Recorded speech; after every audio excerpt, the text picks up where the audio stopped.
Jumpa lagi dengan kami di channel Mbah Harjo Gentilut.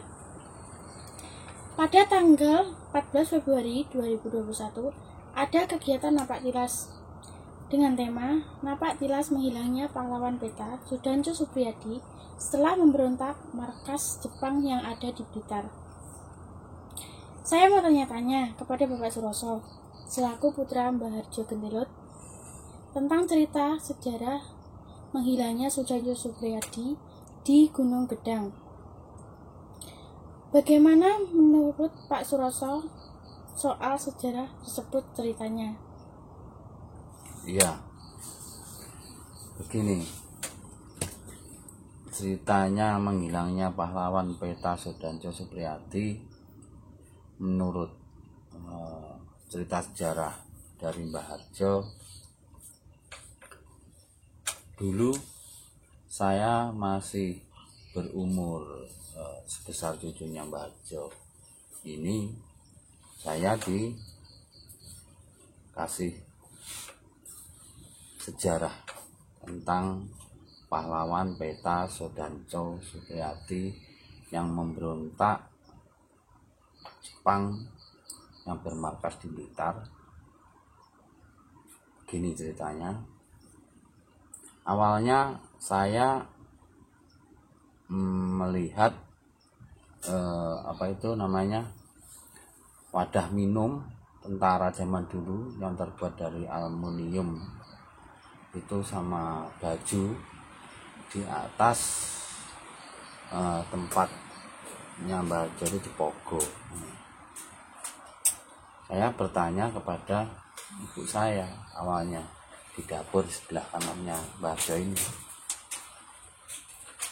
Gini saya bertanya sama ibu saya, Bu, di atas pogonya Bapak itu kok ada minuman toh, Bu? Ibu saya lalu menjawab, itu wadah minuman ada air waktu bapakmu jadi tentara zaman Jepang. Gitu ibu saya. Waktu itu ibu saya lagi memasak di dapur sebelah ini, sambil memasak nasi sambil menjawab seperti itu. Lalu Mbah Harjo yang ada di tempat ini, di kamarnya ini kan sama dapur kan gandeng. Mbah Harjo lalu begini, mbokmu itu masak apa belum siap makan malamnya? Oh belum, itu saya menjawab gitu, ini masih barusan dipususi. Lalu Mbah Harjo turun dari tempat tidurnya ini ke dapur. Mbah Harjo duduk di samping saya sambil di depannya luang itu sambil menghangatkan badan bersama saya. Mbah Harjo bercerita, ini loh, itu bajunya Pak Supriyadi sama adanya minum itu. Dulu itu tak bawa, soalnya Pak Supriyadi berpamitan mau bertapa di Gua Gunung Gedang setelah memberontak markas Jepang di Blitar bersama saya, Mbah Harjo maksudnya, dan kawan-kawan saya. Wong itu saya menghantar itu 7 orang. Itu Mbah Harjo bercerita. Berarti Pak ya, sampean dulu itu tentara ya? Mbah Harjo menjawab, iya benar, saya itu tentara dulu. Saya itu dulu dikerja paksakan di sana di pantai selatan. Saya menjaga orang kerja paksa bersama Pak Supriyadi gitu maksudnya. Juga bekerja. kerja ikut Jepang itu melebihi zaman Belanda, upahnya nggak seberapa, dan juga tentara Jepang itu licik. Para lelaki suruh kerja paksa, tentara Jepang itu berbuat tidak senonoh terhadap istri-istri pekerja paksa di rumah. Lakinya itu kerja paksa, ya di rumah istrinya para pekerja paksa digituin sama tentara Jepang.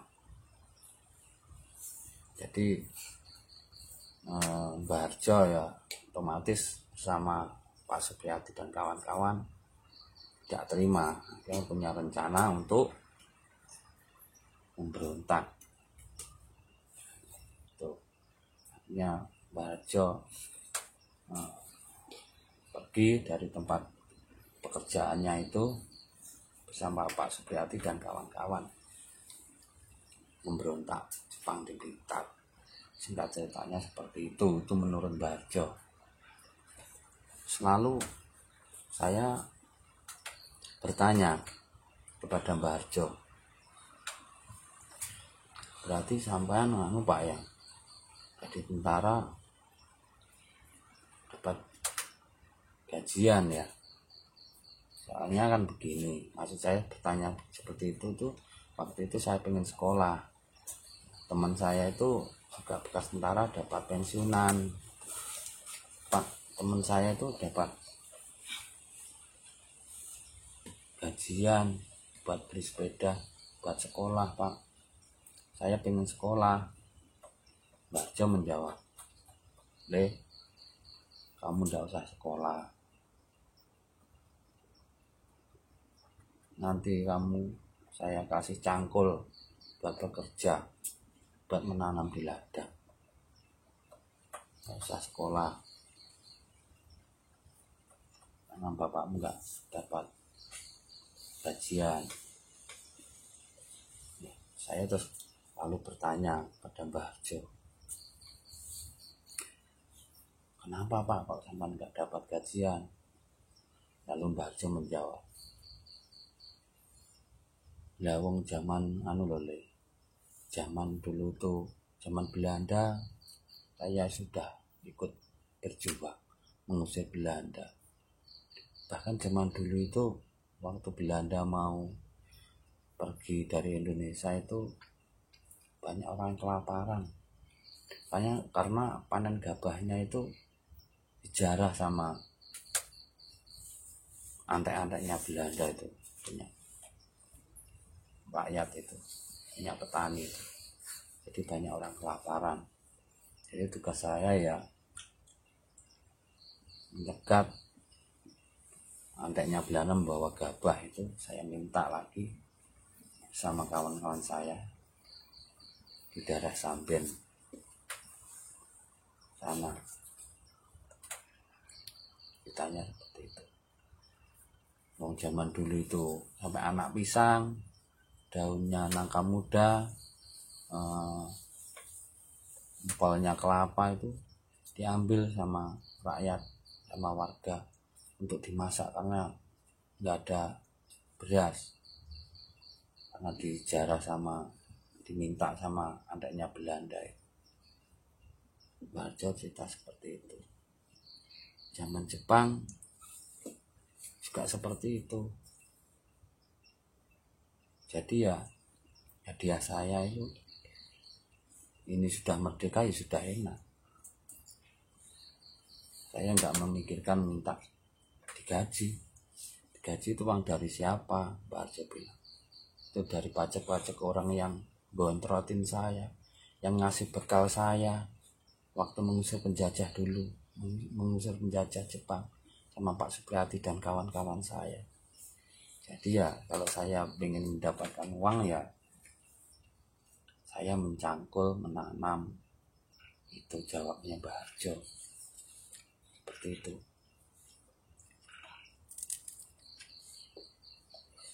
Terus Mbah Harjo bercerita soal tentang Pak Supriyadi. Saya teruskan ini ceritanya Mbah Harjo. Kamu jangan melupakan sejarah yang pernah Bapak alami bersama Pak Supriyadi dan kawan-kawan seperjuangan saya. Percayalah, kalau kamu mau nguri-nguri sejarahnya leluhur, sejarahnya para pejuang yang mengusir penjajah, kelak hidupmu bisa enak.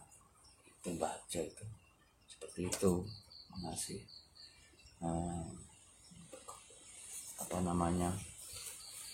pesan-pesan terhadap saya seperti itu. Pak Supriyadi itu dulu dikejar-kejar Jepang itu, setelah berontak itu di desa Sumbragung itu di kuburan Gloding. Saya yang nyarikan makan, saya mintakan makan ke warga. Semua yang saya datangi kadang ya ngasih nasi bungkusan, ada lauknya poka, sayur poka, ada sayur kates. Kita kasihkan Pak Supriyadi sama kawan-kawan saya, tapi Pak Supriyadi nggak mau makan. Dia yang minum air putih saja, itu Pak Supriyadi bilang. Itu ceritanya Mbah Harjo seperti itu. Terus ditambah lagi begini, Pak Supriyadi itu dulu pernah kena tembak sama Jepang. Itu saya yang ngobatin. Mbah Harjo cerita seperti itu. Akhirnya Pak Supriyadi kena tembak. Terus ceritanya gini, teruskan ceritanya soal Pak Supriyadi. Pak Supriyadi itu setelah dikejar-kejar Jepang, akhirnya terakhir saya antar di depannya Candi Waringin Branjang itu. Pak Supriyadi berpamitan mau bertapa. Saya itu mengantar Pak Supriyadi orang 7 kok. Nama-namanya saya kalau begini nggak begitu hafal ya. Pokoknya Mbah Harjo dan kawan-kawan.